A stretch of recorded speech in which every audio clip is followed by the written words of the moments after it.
Good morning, everyone. I guess it's actually the afternoon now on this Thursday, April 9th. Thanks for joining us today. My name is Jason Lehman. I'm the marketing team lead at Fishbowl Solutions. And as part of our continuing Oracle Web Center Tips and Tricks webinar series, today we're going to be talking about how Web Center workflows can help you stay productive while working from home. All right, thank you, Jason. So yeah, let's start with kind of what is that workflow? What why does it exist, and what process does it follow? So essentially, the definition of a workflow is really it specifies the route content needs to take, review, approval before it's released into the system. And so for the purposes of our webinar, and we're dealing with Oracle Web Center content. So the workflow starts by defining and mapping out your process. So, what content items need to go through workflow and why, and when does that workflow process start? Is it with a new revision? Is it a brand new content item coming into the system for the first time? And then you also need to consider the specific tasks for each step. How many people need to approve this on each step? Are you looking for the individuals to just approve or reject the content? Or are you looking for them to add additional pieces to the content itself? And then additionally, who is involved? Who are the people that need to take action on this item before it's released into the system? There are a couple different types of workflow. Before we get into the Web Center side, I think it's also important to understand the differences between a more business process management workflow versus the content-centric. And essentially, there's the business process management model. Workflows are very common within, say, accounts payable to help get invoices paid or get employees reimbursed from company expenses. There are typically a lot more rules involved within BPM workflows, such as an invoice of a certain dollar amount is going to go to, say, a manager or director, or invoices from, say, a specific vendor are going to go to a different queue. So things like that. But for the purpose of our demo, we're going to go ahead and focus on the Web Center content-based workflows, which involve reviewing the actual content item itself. They're usually a little simpler, and it's typically not too many steps. Usually within 3. And say, for an example, you could say new marketing content needs to get reviewed before it's published and either then available for consumption on, say, your website, or to be used in a brochure or something along those lines. So here, in terms of available workflows inside Web Center, there are 2 different types. There's the basic and the criteria. The basic we'll kind of not really focus on. It's not used very often, and it's kind of manually initiated. But we'll focus on the criteria workflow. And so on the criteria side, you have specific criteria based on the metadata of the item and things like that. Those things trigger the actual workflow itself. And so here we kind of talk about the different types of steps inside in Web Center. So these are essentially the different options you have for each step in a workflow. You have the auto contribution. So this is when someone checks it in. There's this kind of initial step that if the item gets rejected back, it's going to go to that author who originally checked it in to take action on. There's also the just review step. This is essentially just having users approve or reject it. They're not going to check it out and add any content to it or anything like that. It's really just approval or rejection. And then the next 2 are pretty similar. So there's the review with the edit of the revision. If something needs to get added to the content item, the user assigned to a step like this can check it out and edit the actual revision there. And it'll just stay on that revision versus review with new revision. Here, if you do a checkout check-in with the new content item that has the updates, it's actually creating a new revision that kind of takes the place of the original one. And so after everything's released, you still have that original version as a revision. It's just not going to be the latest. So it's not going to get consumed, but it's there to kind of hold a record of the changes throughout the workflow. And then contribution step is essentially kind of a step in which you can edit the file. So here quickly, kind of just talking about determining the reviewers on a workflow. So you can have, in the admin applet, you can assign these workflow steps to specific named users. So you can manually have those in there. You can also assign a workflow step to an alias, so a group of users. Say you have, a sales team that needs to look at something, you can assign it to that whole group if you have that alias set up in WebCenter. And then there's also something called tokens, in which I'll dive into deeper in our demo, but essentially you can have essentially a script that can pull information out of the metadata. And so that can be pretty powerful, and you can take advantage of inputs that users are putting when they're checking the items in. Okay, so here's a simple kind of one-step workflow process. It's essentially the user checks in the document. These are the reviewers assigned, and then after the correct actions are taken and approved, it's going to then get released into the system. So here is a two-step workflow. So it's got a little bit of logic in it. The document is going to get added, and it matches the criteria for the criteria of the workflow. And then there's a check. So did the document get checked in by the administrator? If so, it'll go right to being reviewed by the reps from the impacted organization sites programs. If it didn't get checked in by the admin, it first goes to that document administrator for review before going to that second step. And then there's the review for publishing after it gets through that before it's then released into the system. So before I get into the demo, I'll just give a little overview of what you'll see. So I'm going to create an ad hoc workflow, and I'll determine the criteria of what's going to get checked in or what's going to trigger this workflow, as well as I'm going to be pulling the assigned users from metadata fields, and I'm going to use tokens to do that. And then I'll check an item into workflow, and we'll kind of see how it acts essentially in workflow. So here's my environment. It's pretty basic right now. So I have this one profile called training documents. And on this profile, there's just a little bit of metadata, but on the bottom here, you'll see these three metadata fields, which are pertaining to our workflow. So this is what's going to drive who gets assigned and things like that. So first, this is going to be, the first step is I'm going to set up to be a review and edit. So users this is going to be the first step, and users here can check out the item and check it back in with edits. For this second step, what I'm going to do is just an approve step, so they can review it and either approve or reject it. Those are going to be the two actions that they can take. And then this third one is users to notify of release. So this could be pretty useful.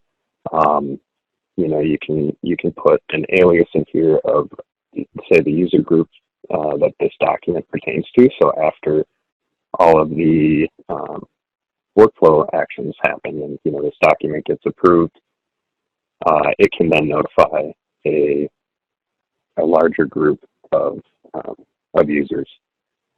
And so these three fields are just text fields. So they're just simple inputs that I put on this profile and gave labels to.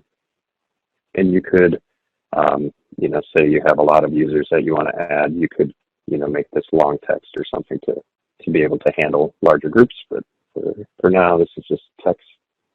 And then, why don't we jump over to the admin applets, and I will open the workflow admin applet, and we'll get started with our demo here, or our creation of the workflow.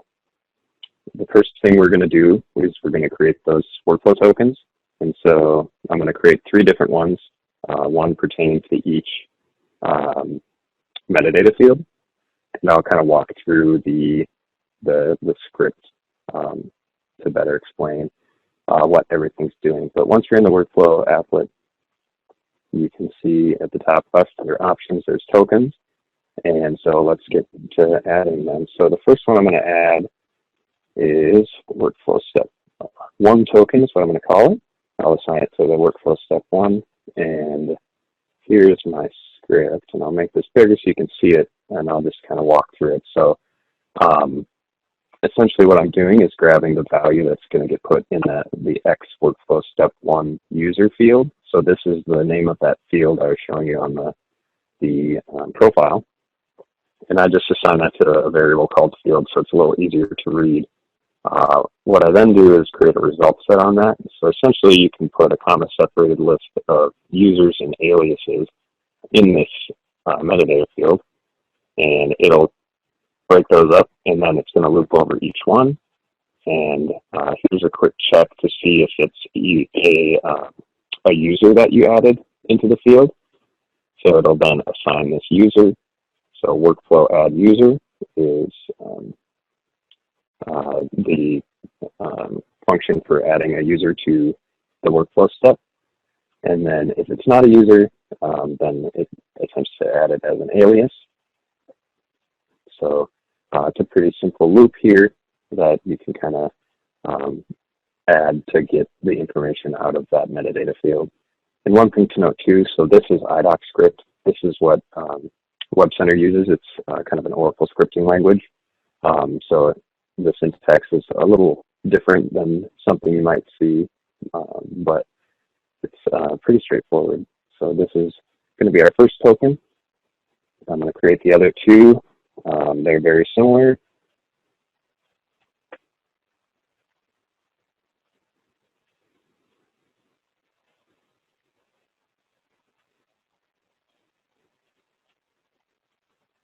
So this one's just going to, the only difference is it's going to use this field. And let's add the last one. So users to notify, it's going to grab it from the 3rd metadata field that we added. So now that I have my tokens created, we're then able to add our workflow. So I'm going to call this training ad hoc workflow. I'm going to, go to the criteria workflows. Sorry about that.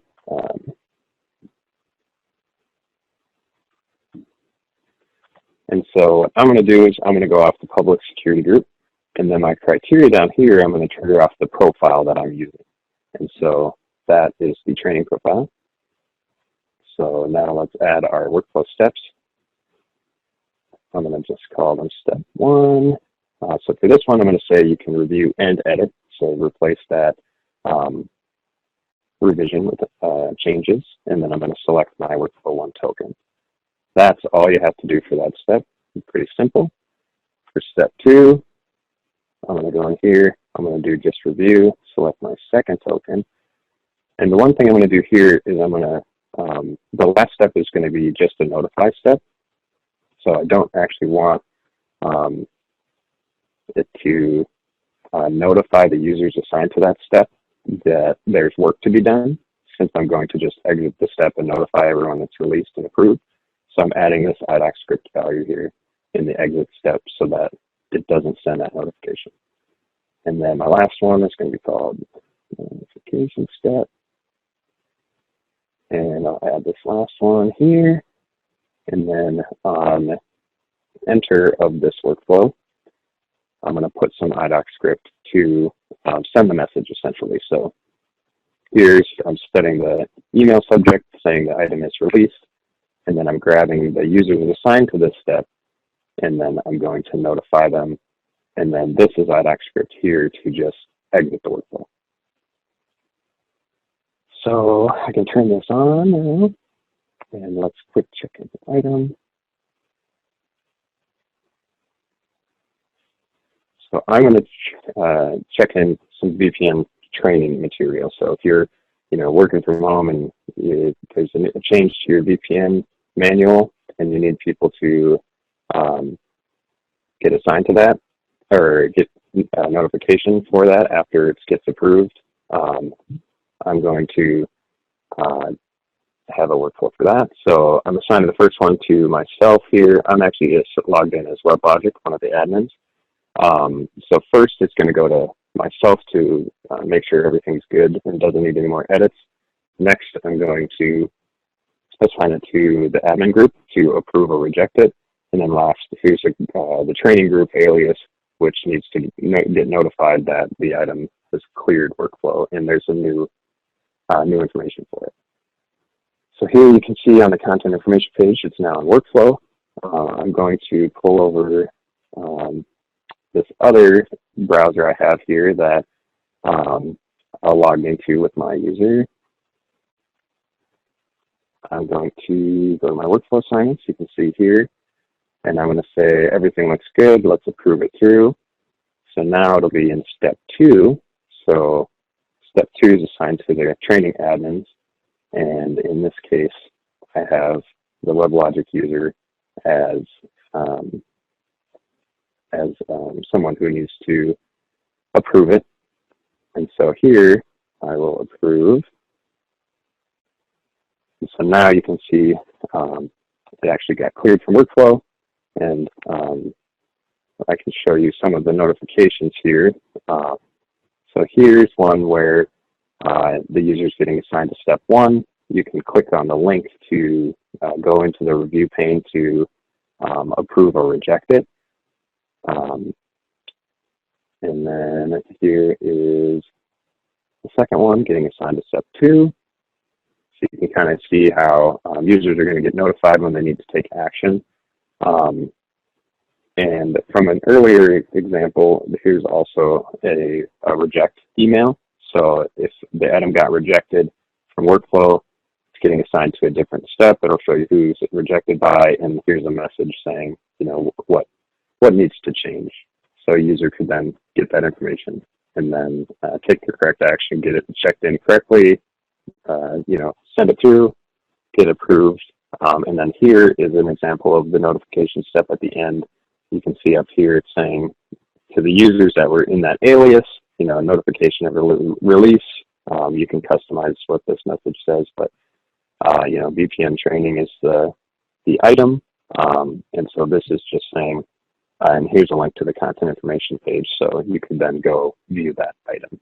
So as far as the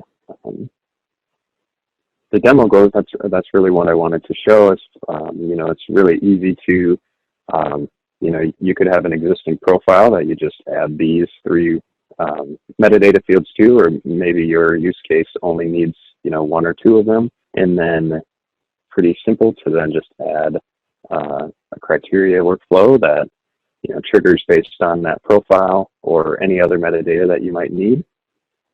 And you can then assign these workflow steps to the users or aliases in those metadata fields. With that, I will pass it back to Jason. Thanks, Tom.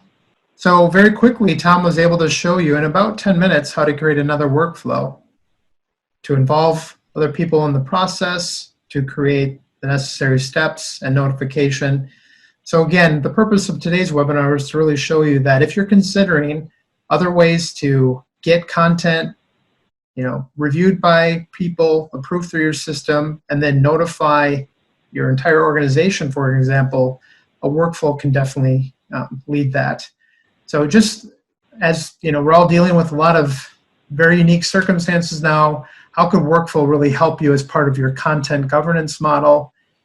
Consider other ways, other content that your organization is creating, and how workflows can really help that content move through the system, make sure that it's accurate, and get distributed to the right people. All right, everyone. Well, we want to encourage you, if there's other information you're looking on workflow and how Fishbowl could help you with workflows or anything WebCenter related, please go to our website, check us out on social media. We will be in touch with more information on webinars that we have planned for the future. We hope everyone's staying safe. Until next time, thank you for attending.